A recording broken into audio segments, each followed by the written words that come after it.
So I think it's time to call it quits. I don't know how much I can take. This is probably the heaviest beating the LST has ever taken. And that is with the new body on, and I literally just did these lights, rewired them, and put new casings in and stuff because they're pretty cracked from the last one, from the last time I crashed it. And yeah, look at it now. Bam. However, I do blame it a little bit on the terrain, as I think it's the ramp's fault for today. Call me whatever you want, a complainer, spoiled, but the ramp isn't really what it used to be. Besides that traction issue and the ramp, today I'll say is a success. And by success, I mean the LST survived.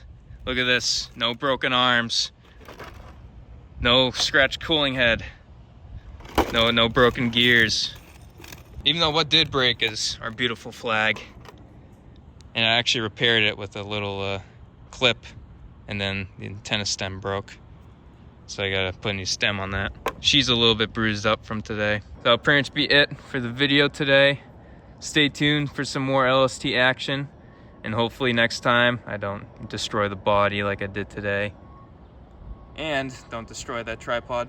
And I appreciate you all watching. Your views mean a lot to me and the LST and to Ducky. You can see Ducky's not here right now, which is probably why all this happened. All right, I'll see you all in the next one. Thanks for watching.